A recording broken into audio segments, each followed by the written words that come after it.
Hello everyone, आप सभी का बहुत बहुत स्वागत है इस फ्री ऑनलाइन लर्निंग प्लेटफॉर्म पे जिसका नाम है लेट्स स्टडी इंडिया।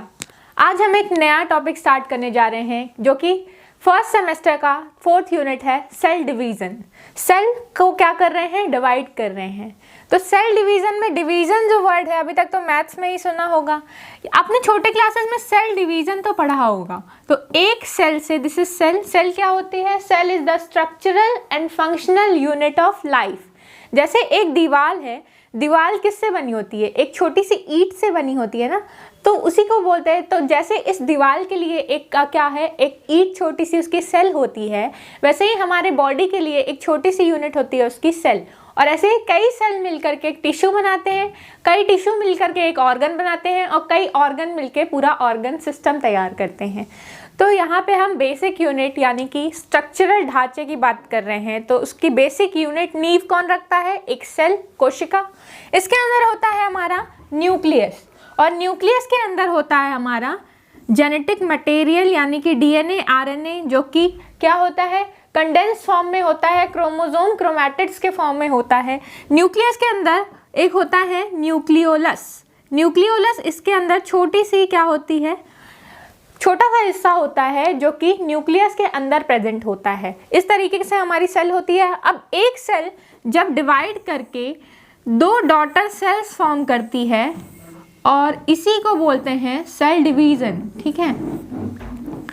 अब 1 से 2 बन रही है तो इसको बोलेंगे माइटोसिस। अब एक सेल से 4 सेल बनेगी तो उसे बोलेंगे मियोसिस। अब इसे हम डिटेल में डिस्कस करेंगे कि what is mitosis and what is meiosis. तो सेल डिवीज़न मतलब पहले समझ में आ गया कि सेल का डिवाइड होना, एक सेल से कई सेल उसकी डॉटर सेल्स बन जाना इज कॉल्ड सेल डिवीज़न। अब सेल डिवीज़न जो होता है इसकी प्रॉपर डेफिनेशन इसको ऐसे डिफाइन कर सकते हैं कि the formation of daughter cells from the parent cell और प्रेजेंट सेल। जो प्रेजेंट सेल है या पेरेंट सेल है उससे क्या, मदर सेल से डॉटर सेल का बनना is known as cell division या सेल फॉर्मेशन। न्यू सेल्स बनती हैं इससे। और फिर हम इसकी सिग्निफिकेंस भी पढ़ेंगे कि क्या सिग्निफिकेंस है माइटोसिस और मियोसिस की हमारी लाइफ में। तो इस वीडियो लेक्चर में हम बस माइटोसिस को डिटेल में डिस्कस करेंगे, नेक्स्ट वीडियो लेक्चर में हम मियोसिस को डिटेल में डिस्कस करेंगे। तो हम पहले पढ़ते हैं कि इन दोनों प्रोसेस में क्या डिफरेंस है, what is mitosis and what is meiosis. तो आप देख पा रहे होंगे कि ये 2 स्ट्रक्चर है। माइटोसिस में एक सेल से 2 डॉटर सेल्स बनती हैं और मियोसिस में एक मदर सेल से 4 डॉटर सेल्स बनती हैं, ठीक है। ये मदर सेल क्यों बोल रहे हैं उसको? क्योंकि ये मदर सेल है, इसी ने 2 सेल को जन्म दिया है। तो हमेशा जो जननी होती है उसको मदर, माँ कह के पुकारते हैं, इसीलिए मदर सेल है और इनके बच्चों को डॉटर सेल बोल रहे हैं। ये माइटोसिस में हम देखते हैं कि जो क्रोमोसोम नंबर हैं वो इक्वल ही रहते हैं, यहाँ 4 हैं तो यहाँ भी 4 ही हैं, ठीक है। लेकिन हम मियोसिस में क्या देखते हैं कि जब एक सेल से 4 सेल बन जाती हैं तो इन चारों सेल में जो क्रोमोसोम नंबर है, यहाँ 4 था तो 2 हो गया, यानी कि रिड्यूस हो गया। इसीलिए माइटोसिस को हम इक्वेशनल डिवीज़न नाम से भी जानते हैं। इक्वेशनल डिवीज़न मतलब क्या है? इक्वल है, तो इक्वेशनल डिवीज़न नाम से भी जानते हैं। अगर कोई आपको बोलता है कि डिफाइन इक्वेशनल डिवीज़न तो आपको कंफ्यूज नहीं होना है, वो माइटोसिस के बारे में ही पहुंच रहे हैं या फिर माइटोसिस यानी कि या क्या इसको क्या बोल सकते हैं, माइटोटिक डिवीज़न। और मियोसिस मतलब मियोटिक डिवीज़न या इसको बोलते हैं क्योंकि क्रोमोसोम नंबर यहाँ पे रिड्यूस हो रहे हैं इसीलिए इसको रिडक्शन डिवीज़न के नाम से भी जानते हैं। मतलब क्या हो रहा है, रिड्यूस हो रहा है ना नंबर। किसका नंबर रिड्यूस हो रहा है? क्रोमोसोम्स का नंबर रिड्यूस हो रहा है, इसीलिए इसको बोलते हैं रिडक्शन डिवीज़न। सेल डिवाइड तो हो रही है, डिवीज़न तो हो रहा है, बट जो क्रोमोसोम नंबर है वो 4 से 2 हो गए, मतलब हाफ हो जाएंगे। जितने भी क्रोमोसोम रहेंगे 46 है तो 23 हो जाएंगे। और यहाँ पे क्या होगा, 46 है तो 46 ही जाएंगे डॉटर सेल्स में ही, इसीलिए इक्वेशनल डिवीज़न, क्योंकि क्रोमोसोम नंबर इक्वल ही रह रहा है, ठीक है। तो आपको कंफ्यूज नहीं होना है, बच्चे कंफ्यूज हो जाते हैं। माइटोसिस मतलब इक्वेशनल और मियोसिस मतलब रिडक्शन डिवीज़न, ठीक है। यहाँ पे क्रोमोसोम नंबर की बात हो रही है तो आपको बता दूं कि क्रोमोसोम ह्यूमंस में कितने होते हैं? 46, यानी कि 23 पेयर्स में होते हैं क्रोमोसोम्स इन ह्यूमंस। अलग अलग ऑर्गेनिज्म में अलग अलग क्रोमोसोम नंबर होते हैं। फिर पढ़ते हैं हम माइटोसिस को। अब हम डिटेल में पढ़ेंगे कि माइटोसिस की डिस्कवरी किसने की, माइटोसिस क्या होता है, इसके सारे स्टेप्स के बारे में हम पढ़ेंगे, देन इसका सिग्निफिकेंस पढ़ेंगे। तो यहाँ पे पहले माइटोसिस क्या होता है, इसकी डिस्कवरी किसने की थी। तो डिस्कवरी और इन्वेंशन में बेसिक डिफरेंस होता है। डिस्कवरी मतलब जो प्रोसेस हो रही है उसकी हमने खोज कर ली है, और इन्वेंशन मतलब जो पहले से मौजूद नहीं था हमने नया इन्वेंट कर दिया। जैसे मोबाइल फ़ोन पहले नहीं था, अचानक से इन्वेंट हुआ, तो दैट इज इन्वेंशन। और कोई चीज़ पहले से क्या है, मौजूद है, और उसकी हमने खोज करके निकाल दिया कि ये मौजूद था, और हमने उसको एक्सप्लेन कर दिया कि ऐसे ऐसे होता है, हमने खोज निकाला कि ऐसा ऐसा होता है। तो सेल के अंदर क्या, डिस्कवरी के पहले इसके होता नहीं था, माइटोसिस होता था, डिवाइड करती थी सेल, तभी बच्चे बड़े होते थे। तो ये ग्रोथ और डेवलपमेंट के लिए माइटोसिस हेल्प करता है, और इसकी डिस्कवरी बाद में हुई, इसीलिए इसको क्या बोलते हैं, डिस्कवरी, क्योंकि इसकी खोज बाद में हुई, बट ये प्रोसेस तो होता ही था। तो इसकी डिस्कवरी किसने की थी, डब्ल्यू फ्लेमिंग। फ्लेमिंग ने की थी, कब की थी, 1879 में। तो आपको ये नाम याद रखना है कि माइटोसिस की डिस्कवरी किसने की है। तो इसकी डिस्कवरी किसने की है, इसकी डिस्कवरी की है फ्लेमिंग ने। फ्लेमिंग ने कब किया, 1879 में। देन माइटोसिस डिवीजन में क्या होता है, एक सेल दो डॉटर सेल्स में डिवाइड होती हैं, जिसमें नंबर ऑफ क्रोमोसोम्स इक्वल होता है डॉटर सेल्स में, ठीक है। तो डॉटर सेल्स में number of chromosomes equal same रहने वाले हैं, इसी को बोलते हैं माइटोसिस। देन माइटोसिस कहाँ पे होती है, तो सोमैटिक सेल्स में होती है। सोमैटिक सेल्स क्या होती हैं, हमारे बॉडी में दो तरीके की सेल्स होती हैं। एक सोमैटिक सेल्स होती है जिसको हम ऑटोजोम्स बोलते हैं, और एक होती है हमारी गैमेट, जिससे गैमेट फॉर्मेशन होता है, ठीक है, गैमेटिक सेल्स। तो उसमें क्या होता है, उसमें गैमेट्स बनते हैं, जैसे ओवा और स्पर्म। तो उस ओवा और स्पर्म में माइटोसिस नहीं होकर के मियोसिस होता है, यानी कि उसमें क्रोमोसोम नंबर हाफ हो जाता है। क्यों हाफ हो जाता है, क्योंकि जो जाइगोट बनता है उसमें, जाइगोट जो बच्चा हमारा जैसे जो बच्चा बनने वाला होता है, उसमें क्रोमोसोम नंबर आपको कितने चाहिए, 46। अब 46 कैसे होगा, 23 आएगा ओवा से और 23 आएगा स्पर्म से, तभी तो ये क्या हो जाएगा, बनेगा 46। अगर दोनों में पहले से हम माइटोसिस करा देते तो वो 46 ही रहता, और 46 और 46 दोनों ऐड हो जाते, तो क्या हो जाता कि वो हमें उतना ही नहीं चाहिए क्रोमोसोम नंबर, हमें कितनी चाहिए, 46 ही चाहिए हमें। इसलिए रिडक्शन डिवीजन करके क्या बनाने पड़ते हैं, गैमेट्स, यानी कि मियोसिस कराना पड़ता है फॉर गैमेट फॉर्मेशन। तो सोमैटिक सेल्स में क्या होता है, माइटोसिस होता है, यानी equal number of cells, equal number of chromosomes के साथ जो सेल्स हैं वो डबल होती चली जाती हैं। 1 से 2 बनेगी, 2 से 4 बनेगी, ठीक है, 4 से 8 बनेगी, ऐसे 8 से 16, इस तरीके से डिवीजन होता है। और सब में क्रोमोसोम नंबर उतने ही रहते हैं, 46 के 46 ही रहेंगे सोमैटिक सेल्स के अंदर, ठीक है। फिर हम पढ़ रहे हैं कि ये 2 स्टेप्स से कंप्लीट होता है, माइटोसिस गेट्स कंप्लीटेड या मियोसिस भी कंप्लीट होता है 2 स्टेप में। पहला प्रोसेस होता है कैरियोकाइनेसिस और दूसरा होता है साइटोकाइनेसिस। जब भी सेल का डिवीजन होता है तो इनसाइड द सेल जो न्यूक्लियस प्रेजेंट होता है हमारा, तो देखिए जब भी सेल जो डिवाइड होता है तो सेल के अंदर क्या प्रेजेंट होता है, न्यूक्लियस। तो जब सेल के अंदर न्यूक्लियस प्रेजेंट होता है तो डिवीजन पहले न्यूक्लियस से स्टार्ट होगा। कैरियोकाइनेसिस कहने का मतलब, कैरियो मतलब क्या, न्यूक्लियस, कैरियो मीन्स होता है न्यूक्लियस, न्यूक्लियस यानी कि क्या है, केंद्रक। और इसके बाद क्या है, काइनेसिस, कैरियोकाइनेसिस, काइनेसिस मतलब होता है क्लीवेज। तो पहले किसका काइनेसिस हो रहा है, क्लीवेज हो रहा है, किसका, तो पहले क्लीवेज हो रहा है किसका, न्यूक्लियस का, ठीक है, क्लीवेज। तो पहले न्यूक्लियस डिवाइड होगा, न्यूक्लियस क्या होगा, डिवाइड होगा, फिर क्या होगी, सेल हमारी डिवाइड हो जाएगी, सेल जो है न्यूक्लियस के साथ अलग हो जाएगी। तो पहले होता है हमारा कैरियोकाइनेसिस, देन होता है साइटोकाइनेसिस। साइटोकाइनेसिस मतलब किसकी डिवीजन हो रही है, साइटो मीन्स सेल और काइनेसिस मतलब क्लीवेज। तो पहले होता है कैरियोकाइनेसिस यानी कि किसकी क्लीवेज, न्यूक्लियस की, फिर होता है साइटोकाइनेसिस यानी कि किसकी क्लीवेज, क्लीवेज हो रही है किसकी, सेल की, ठीक है। तो पहले कैरियोकाइनेसिस के अंदर हम ये सारे स्टेप्स पढ़ते हैं जो आप बचपन से पढ़ते आ रहे हो। इसके अंदर क्या है, पीएम एट वर्क, पीएम मतलब हो गया हमारा, पी से प्रोफेज, एम से क्या हो गया, मेटाफेज, एट, ए से क्या हो गया, एनाफेज, और टी से हो गया टीलोफेज। तो किस वर्क पे है पीएम, कौन से वर्क पे है, तो पीएम कौन सा वर्क कर रहे हैं, माइटोसिस कर रहे हैं। पीएम क्या कर रहे हैं, माइटोसिस कर रहे हैं, किस वर्क पे है, माइटोसिस। तो पहला फेज होता है इसमें, कैरियोकाइनेसिस के अंदर ही ये 4 फेज होते हैं, कौन कौन से, तो पहला होगा हमारा प्रोफेज, फिर मेटाफेज, और उसके बाद होता है एनाफेज और फिर टीलोफेज। इन चारों के होने के बाद होती है हमारी क्या, साइटोकाइनेसिस। साइटोकाइनेसिस मतलब सेल की काइनेसिस। तो इसीलिए ये कैरियो वर्ड का मतलब हो गया न्यूक्लियस, और कैरियो यानी कि न्यूक्लियस की स्टडी को बोलते हैं कैरियोलॉजी, और साइटोकाइनेसिस यानी कि साइटो मतलब सेल, तो साइटोलॉजी यानी साइटोलॉजी मतलब सेल की स्टडी। तो द वर्ड साइटो और कैरियो मीन्स आपको समझ में क्लियर आ गया होगा बहुत अच्छे से। प्रोफेज, पहला फेज होता है माइटोसिस के अंदर 4 फेज होते हैं। माइटोसिस के अंदर 4 फेज कौन से होते हैं? पहला है प्रोफेज। तो ये क्या हो रहा है? अभी ये सारे न्यूक्लियस के अंदर हो रहे हैं, तो कैरियोकाइनेसिस के अंदर ही हो रहा है। अभी सेल जो है वैसा का वैसा पड़ा रहेगा, सेल के अंदर जो न्यूक्लियस है उसमें काम शुरू हो जाएगा। तो प्रोफेज सबसे लंबा फेज होता है, ठीक है, it is the longest phase. सबसे कैरियोकाइनेसिस का सबसे लंबा फेज जो है क्या है? प्रोफेज। प्रोफेज मतलब अभी क्या है? ये अभी स्टार्ट करने वाला है, प्रिमिटिव फेज है। तो अब यहाँ पे स्टार्ट कैसे होगा? पहले क्या होता है? दिस इज द सेल, और सेल के अंदर हमारा होता है न्यूक्लियस। अब न्यूक्लियस जैसे जो है, दिस इज द न्यूक्लियस।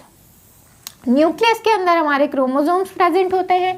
पहले स्टेप प्रोफेज में क्या होता है कि जो इसके अंदर न्यूक्लियोलस है दैट बिगिन टू डिसअपीयर। ये होता है हमारा न्यूक्लियस। न्यूक्लियस क्या हो जाएगा? स्टार्ट हो जाएगा डिसअपीयर होना। ये क्या हो जाएगा? डिसअपीयर होने लगेगा, ठीक है। फिर क्या होगा? इसके खत्म होते होते ये पूरी तरीके से क्या हो जाएगा? गायब हो जाएगा। फिर ये जो न्यूक्लियर मेम्ब्रेन है वो भी क्या हो जाएगी? डिसअपीयर। ये भी क्या हो जाएगी? गायब हो जाएगी। तो प्रोफेज में जो न्यूक्लियर मेम्ब्रेन है और जो न्यूक्लियोलस है वो पूरी तरीके से गायब हो जाता है। जो न्यूक्लियर मेम्ब्रेन मतलब क्या? न्यूक्लियस की कवरिंग, और उसके अंदर जो न्यूक्लियस था या न्यूक्लियोलस था वो भी गायब हो जाएगा, ठीक है। तो यहाँ पे the nucleolar membrane and the nucleolus क्या बिगिन टू डिसअपीयर। तो पहले फेज में ये दोनों डिसअपीयर, गायब हो जा रहे हैं। डिसअपीयर मतलब गायब हो जा रहे हैं। अब अंदर क्या बच रहा है? ये क्रोमोसोम्स बच रहे हैं, क्रोमैटिड्स बच रही है, और क्रोमैटिड्स किस फॉर्म में है? कंडेंस फॉर्म में है। अभी ये किस फॉर्म में है? कंडेंस फॉर्म में है। तो ये thread get condensed and from chromosome, तो ये कंडेंस फॉर्म में है। तो प्रोफेज में जो थ्रेड है वो क्या होती है? कंडेंस होने लगती हैं, ऐसे प्रेजेंट होती हैं। ये क्या होने लगती हैं? एकदम कंडेंस, मुड़ मुड़ के कंडेंस हो जाएंगी, और कैसा स्ट्रक्चर फॉर्म कर लेंगी? कुछ ऐसा, ठीक है, इस तरीके से स्ट्रक्चर फॉर्म कर लेंगी। एक क्रोमोसोम ऐसा है, ऐसे 46 क्रोमोसोम्स प्रेजेंट होते हैं इनसाइड द न्यूक्लियस। तो न्यूक्लियर मेम्ब्रेन गायब हो गई है, तो कोई फिक्स जगह नहीं है कि जहां न्यूक्लियस फैला होगा। तो न्यूक्लियस, पहले न्यूक्लियस पे काम हो रहा है, तो इसीलिए पहले कैरियोकाइनेसिस का फर्स्ट फेज है प्रोफेज। यहाँ पे क्या गायब हो रहा है? हमारा न्यूक्लियोलस और न्यूक्लियर मेम्ब्रेन। देन थ्रेड्स क्या हो रही है? कंडेंस फॉर्म में हो जा रही हैं। Then centrosome forms and move towards the opposite pole. यहाँ पे बनते हैं सेंट्रोसोम, ठीक है। सेंट्रोसोम जो होते हैं वो स्पिंडल फाइबर की मदद से क्या करते हैं? बाइंड करते हैं आपके क्रोमोसोम से। तो ये जो यहाँ पे दो क्या बन जाएंगे? सेंट्रोसोम। ये सेंट्रोसोम जो है अब ये अपोजिट पोल्स पे चले जाएंगे। कहाँ जाने लगेंगे? ये एक तो यहीं रह जाएगा और एक कहाँ चला जाएगा? इस जगह पे, ठीक है। या फिर ये दोनों यहाँ पे फॉर्म होंगे, और क्या होगा? यहाँ से एक कहाँ चला जाएगा? इधर की ओर, और दूसरा कहाँ चला जाएगा? इस ओर। तो अपोजिट डायरेक्शन में ये मूव करके चले जाते हैं। हमारे प्रोफेज में कौन चले जाते हैं? तो हमारे सेंट्रोसोम्स जो हैं अपोजिट पोल्स पे मूव कर जाते हैं। इसके बाद क्या होता है? At last phase nuclear membrane and nucleolus completely disappear. तो धीरे धीरे गायब होते होते पूरी तरीके से न्यूक्लियर मेम्ब्रेन और न्यूक्लियोलस गायब हो जाएंगे। देन अपोजिट पोल्स पे ये सेंट्रोसोम जो मूव कर रहे थे वो बिल्कुल अपोजिट पोल्स पे पहुंच जाएंगे, ठीक है। तो ये तो हमारा हो गया प्रोफेज। न्यूक्लियर मेम्ब्रेन गायब हो गई, न्यूक्लियोलस गायब हो गया, और सेंट्रोसोम पहुंच गए एट द पोल्स, यानी कि दोनों अपोजिट पोल्स पे ये सेंट्रोसोम्स पहुंच जाते हैं। देन क्या होता है? हमारा नेक्स्ट फेज यानी कि मेटाफेज आता है। मेटाफेज मतलब कि अब ये न्यूक्लियस क्या होंगे? ये न्यूक्लियस के अंदर जो न्यूक्लियर मेम्ब्रेन गायब हो गया था, तो सेंट्रोसोम्स जो थे, ये दिस इज द सेंट्रियोल या सेंट्रोसोम, यहाँ कॉर्नर कॉर्नर पे पहुंच गए हैं। देन जो हमारा क्रोमोसोम था, तो क्रोमोसोम के अंदर क्या होती है? तो क्रोमोसोम के अंदर होते, क्रोमोसोम के सेंटर पे क्या होता है? Centrosome, centromere. This is the centromere. तो क्रोमोसोम कुछ ऐसी होती है, इसके बीच पे यहाँ पे क्या होता है? सेंट्रोमियर, ठीक है। तो ये सेंट्रोमियर से कौन अटैच हो जाते हैं, हमारे स्पिंडल फाइबर्स। तो इस फेज में हम क्या देखते हैं कि हमारी स्पिंडल फाइबर्स बनने लगती है, मेटाफेज में स्पिंडल फाइबर्स बनने लगती हैं। ये स्पिंडल फाइबर्स जो होती हैं सेंट्रियोल से निकलती हैं और जाके अटैच हो जा रही हैं कहाँ पे, हमारे क्रोमोसोम के बिल्कुल बीच में, यानी कि सेंट्रोमियर से जाकर के ये बाइंड हो जा रही हैं। देन धीरे धीरे ये जो क्रोमोसोम्स हैं वो बीच में क्या होती है, अरेंज हो जाते हैं, यानी कि मेटा पोजीशन एकदम सेंटर पोजीशन पे अरेंज हो जाएंगे। तो बिल्कुल बीचों बीच क्या होते हैं, ये प्रेजेंट हो जाते हैं और सेंट्रियोल से जाकर के दोनों साइड से क्या निकलती हैं, स्पिंडल फाइबर्स, और वो जाकर के बाइंड हो जाती हैं हमारे सेंट्रोमियर से। ठीक है, देन ये जो पूरा स्ट्रक्चर है ये सेल है। सेल के अंदर न्यूक्लियस पूरी तरीके से गायब हो चुकी है, मतलब न्यूक्लियर मेम्ब्रेन गायब हो गई है, तो अब न्यूक्लियस जो है उसके अंदर का कंटेंट पूरे सेल में फैल गया है। ये सेंटर पे आकर के क्रोमोसोम्स अरेंज हो जा रहे हैं, स्पिंडल फाइबर्स निकलने लग रही हैं और स्पिंडल फाइबर्स जो है बिल्कुल बीचों बीच सेंट्रोमियर से अटैच हो रही हैं। ये सेंट्रोमियर है, दिस इज द सेंट्रोमियर, यहाँ पे ये आकर के बिल्कुल अटैच हो रही हैं। और ये जो स्पिंडल फाइबर्स है वो निकल किससे रही हैं, तो सेंट्रियोल से निकल रही हैं। ठीक है, या फिर सेंट्रोसोम से निकल रही है। तो ये क्या है, शॉर्टेस्ट फेज है, सबसे छोटा फेज है। सबसे बड़ा फेज क्या था, प्रोफेज। प्रोफेज जो था वो सबसे बड़ा फेज था। मेटाफेज जो है सबसे छोटा फेज है, यानी फटाक से हो जाता है। तो सबसे छोटा सा फेज है ये माइटोटिक सेल डिवीजन का। देन क्रोमोसोम जो होती है मूव करती है, सेंटर में अरेंज हो जाती है, देन स्पिंडल फाइबर्स इनसे अटैच हो जाते हैं। तो ये होता है हमारा मेटाफेज में।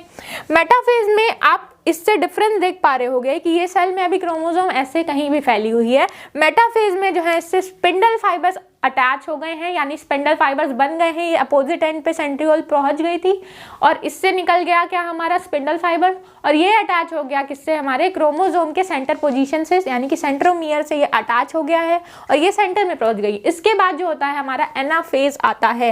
एनाफेज में हम देखते हैं कि ये एनाफेज में ये जो सेंट्रोसोम ने क्या किया था, जो स्पिंडल फाइबर्स है वो सेंटर में प्रेजेंट थे। अभी क्या हो रहा था कि ये क्रोमोसोम कुछ इस तरीके से थे।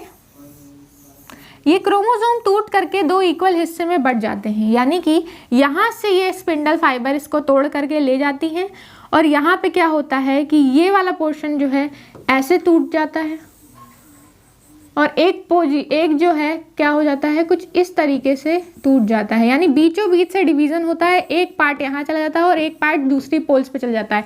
दो अपोजिट पोल्स पे ये जो है मूव कर जाते हैं हमारे क्रोमोसोम्स, यानी क्रोमैटिड्स जो है बीच से डिवाइड होकर के दोनों अलग अलग पोल्स की ओर खींचने स्टार्ट हो जाते हैं, यानी ब्रेक हो जाते हैं। कहाँ, एनाफेज में। एनाफेज में during the anaphase due to the contraction, क्यों हो रहा है ये, क्योंकि कॉन्ट्रैक्शन, खिंचाव आ रहा है स्पिंडल फाइबर्स में। स्पिंडल फाइबर्स ऐसे थी, अब उनके अंदर खिंचाव आ रहा है, तो ये क्या कर रही है, तोड़ दे रही है किसको, जिससे ये अटैच थी। तो किससे अटैच थी, क्रोमैटिड्स से। आप देख रहे थे कि इसके पहले वाले फेज में कहाँ से अटैच थी, तो क्रोमैटिड्स से अटैच थी। और ये क्या कर रही हैं, दो इक्वल हाफ्स में इसको बांट करके ले जा रही हैं।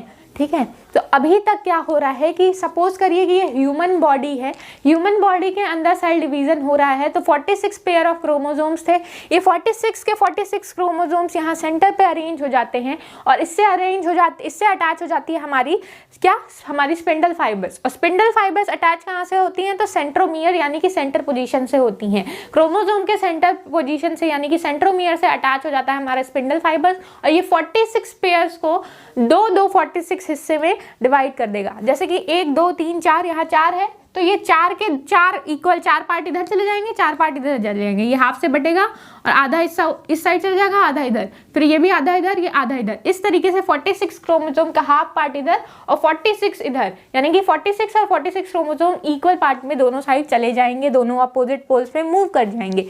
जैसे कि यहाँ पे दिखा रहा है, ये एनाफेज में कुछ इस तरीके से होता है। Then at last this phase the chromatids reach opposite pole। तो इस फेज के लास्ट में क्या होता है, ये क्रोमैटिड्स बिल्कुल से कोने में लेकर के इसको चली जाती हैं, एक ओर चली जाती हैं और दूसरी ओर चली जाती है। ठीक है, तो ये क्या हो रहा है, एक साइड इधर आ गई, दूसरी साइड चली गई। तो इसमें क्या हुआ कि क्रोमोसोम जो हैं इक्वल पार्ट्स में दोनों साइड चले गए, 46 चले गए। अभी 23 नहीं हो रहे हैं, क्योंकि एक जो क्रोमोसोम है वो बीच से टूट करके अलग अलग हो रही है। अभी 46 है तो 46 ही रहेंगे, माइटोसिस में 46 ही अलग अलग होते हैं। मियोटिक डिवीजन आप पढ़ोगे तो वहाँ पे जो है 23 होते हैं। वो हम क्या करेंगे नेक्स्ट वीडियो में पूरा उसको डिटेल में स्टडी करेंगे। तो यहाँ पे क्या हो रहा है, 46 के 46 आधे इधर और आधे इधर डिवाइड हो गए हैं, सेपरेट हो गए हैं। Then the next phase is the telophase.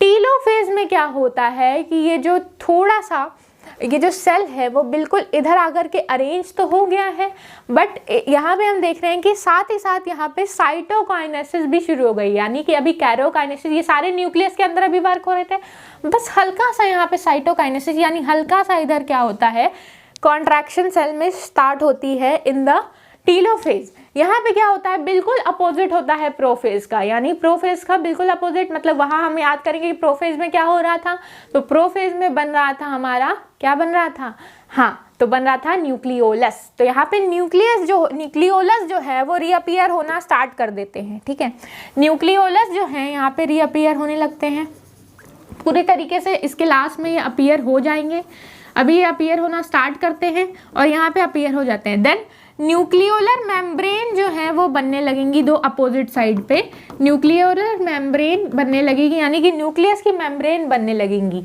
तो बिल्कुल क्या हो रहा है, अपोजिट हो कि रहा है कि नहीं हो रहा है प्रोफेज के। प्रोफेज में ये गायब हो रही थी, यहाँ पे रीअपियर हो रही थी, वहाँ डिसअपियर, यहाँ रीअपियर। रीअपियर में मतलब वापस से दिखना, तो वापस से ये न्यूक्लियर मेम्ब्रेन दिखने लगेगी, वापस से न्यूक्लियोलस दिखने लगेगा।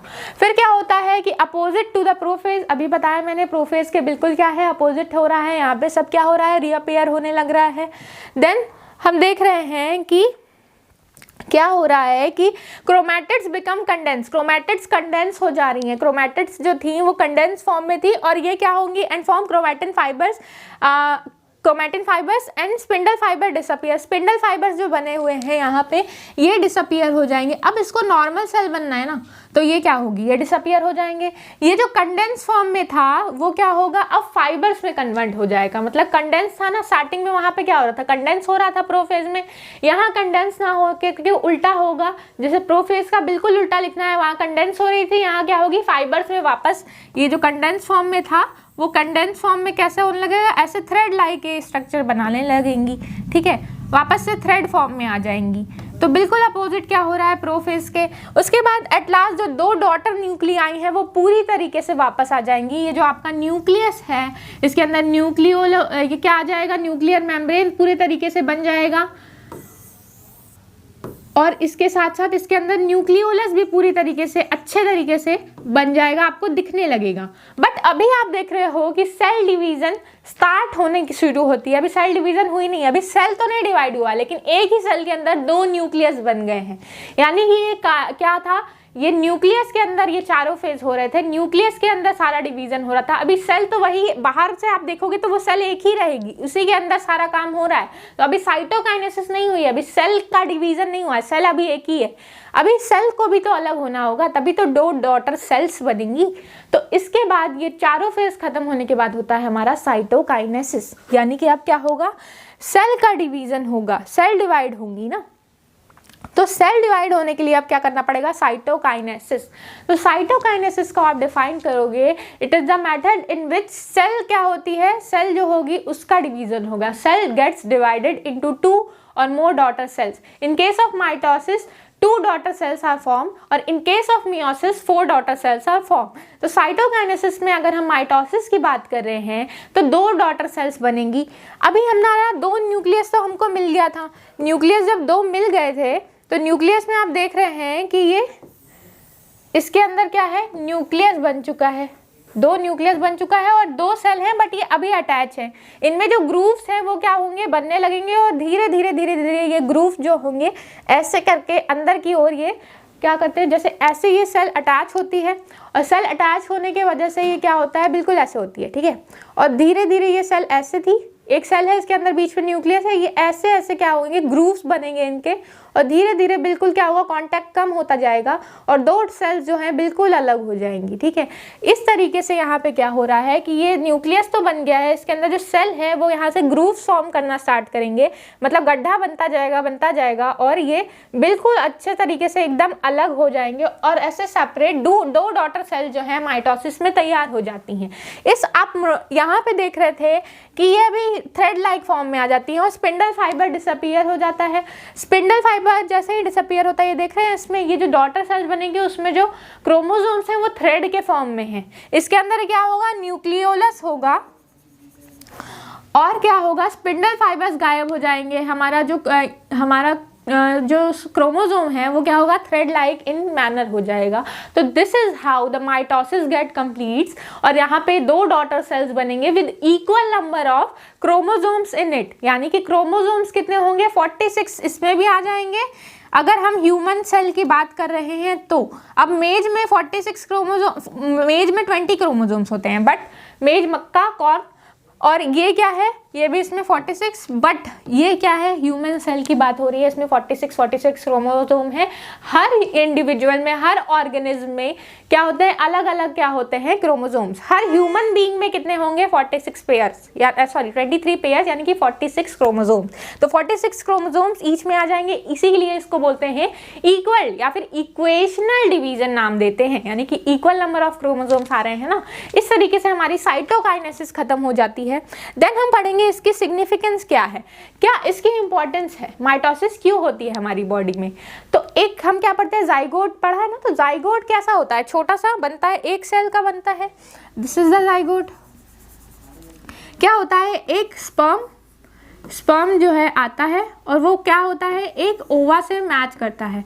ओवा में 23 क्रोमोसोम्स होते हैं और स्पर्म में भी 23 क्रोमोसोम्स होते हैं। जब ये दोनों मिल करके क्या बनाते हैं, एक जाइगोट का फॉर्मेशन करते हैं। तो 23 + 23 46 क्रोमोसोम एक जाइगोट के अंदर आ जाते हैं। ठीक है, जब 46 क्रोमोसोम एक जाइगोट के अंदर आ जाते हैं तो अब इसका क्या होता है, डिवीजन शुरू होता है। जाइगोट 1 सेल होता है, हम सबकी जिंदगी एक सेल से शुरू होती है, हम एक सेल के बने होते हैं, धीरे धीरे इसमें डिवीजन स्टार्ट होता है। इसमें डिवीजन स्टार्ट होगा, 1 से 2 सेल बनेंगी, 2 से 4 बनेंगी, 4 से 8 बन जाएंगी, 8 से 16 बन जाएंगी, 16 से 32 बन जाएंगी। ऐसे करके डिवीजन होने लगता है और ये क्या होता है, इसकी साइज जो है बढ़ती ही जाती है जब, इसीलिए। और ये क्या होता है, हर सेल में इक्वल नंबर ऑफ क्रोमोसोम जाने चाहिए ना। जैसे यहाँ पे जाइगोट से 2, तो यहाँ पे भी 46 होना चाहिए और इसमें भी 46 क्रोमोसोम होना चाहिए। तो इसके लिए इक्वेशनल डिवीजन करना पड़ेगा, यानी कि माइटोसिस करनी पड़ेगी। इससे जो 2 सेल बनने वाली हैं, इसमें भी कितने चाहिए हमको, 46 ही चाहिए। इससे भी जो 2 सेल बनने वाले हैं उसमें भी हमको 46 ही चाहिए। सब में कितने चाहिए, 46। इसके बाद जो इसमें से बनेगी इसमें भी कितने चाहिए, 46। तो क्योंकि इसमें इक्वल नंबर ऑफ डिवीजन होता है, हमारी पूरी सेल जो होती है इसके हर एक सेल के अंदर 46 क्या होते हैं, क्रोमोसोम्स। बस हमको किसको छोड़ देंगे, तो गैमेटिक सेल्स को छोड़ देंगे, यानी कि किसको छोड़ देंगे, तो जो ओवा और स्पर्म जो बनते हैं वो क्या होते हैं, 23 क्रोमोसोम्स उसमें होता है। बाकी हर सेल में बॉडी के क्या होती है, 46 क्रोमोसोम।